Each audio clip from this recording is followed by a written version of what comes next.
সিয়াভিটা আর হাত ভরা জোতের ঠিক মাঝের যে এলাকা উঠে আমাছি। আর এটি হচ্ছে আমার সবারে পরিচিত, সবারে জানাশোনা বলরাম যে দাদা ওরে যে জলের পাম্প, জলের পাম্প বলতে এটি সরকারের তরফ থেকে যে জলের পাম্পটা বসা হয়েছে ওঠেকারে প্রধান কর্মচারী হচ্ছে ওই। তো ওরে জায়গাখানে রেখেছি, তোমার আশেপাশের জায়গাখান দেখিবা পাচ্ছেন কত খোলামেলা একখান জায়গা। আর আড্ডা মারিবা ধরেছি, কত বড় একটা মাঠ না চারপাখায়।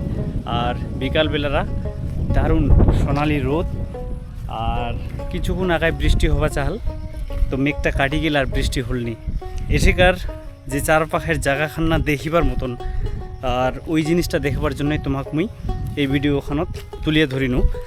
তো মোর সামনতে না একটা খালছে যেটি প্রচুর জল, আর এই সময় মোটামুটি 4:30 বাজে।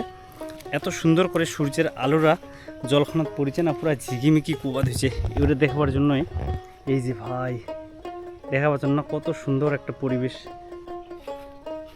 গ্রামত এরকম জায়গা খুব মিস হয়ে যাবে আমার এই দিনগুলা। কি সুন্দর জায়গা ভাই, চারপাখায় দেখো না কত সুন্দর খোলামেলা একটা মাঠ। আর এটাই হচ্ছে বলরাম দাদার ঘর, ওই মুখ ডাকাইছিল এটাই আসবার জন্য। তো আমি আশা করুনি যে এত সুন্দর হবে, আর খুবই ভাগ্যবান যে এই সময়টা যেগুলা হামা এঠে আসে পৌঁছানো, ওই সময় সূর্যরা ডুবিবার মুখে আর কি। তো এত রোদ উঠিছে, জলখান পুরা ঝিকিমিকি করিবা ধরেছে। দেখো না ভাই কত সুন্দর একটা পরিবেশ না, সুন্দর করে জলখান দেখা পাচ্ছেন না, ঝিকিমিকি কোবা দিছে। চ বৃষ্টি, হ্যাঁ যা যা যা যা। ফোন আছে, হ্যালো মাগো যাইস না ভাই। জল দেখিয়া তো বৃষ্টি নিজেকে থামায় রাখিবা পারে না, ভাই যাবেই যাবে জলত। আর ইতি না প্রচুর জমি প্লটিং করেও রাখিছে, হয়তো পরবর্তীতে বেচা কেনার ব্যাপার আছে। এই যে জায়গা ভাই, হ্যাঁ উঠি যা।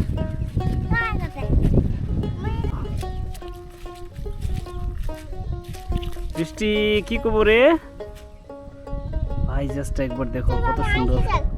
হ্যাঁ না মুই যামনি।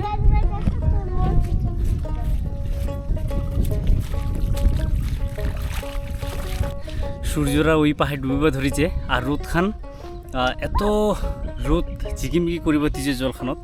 আর জায়গাখান হইছে খাল, আর এত জল জমি আছে না, যার কারণে জায়গাখান দেখিবার মতন হয়েছে ভাই, সেই একদম দেখিবার মতন হয়েছে।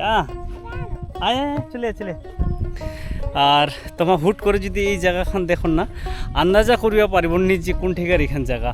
এত সুন্দর লাগেছে, সূর্যের আলোটা ঠিক জলখানত পড়েছে, আর উঠিকার রোদ ঝিকিমিকি হয়ে একদম এই পাহাড়ে আসেছে। ওফ কত সুন্দর এখন জায়গা। যাই হোক, বলরাম দাদার সাথেও দেখা হয়ে গেল, আর এত সুন্দর এখন জায়গাও দেখা হয়ে গেল।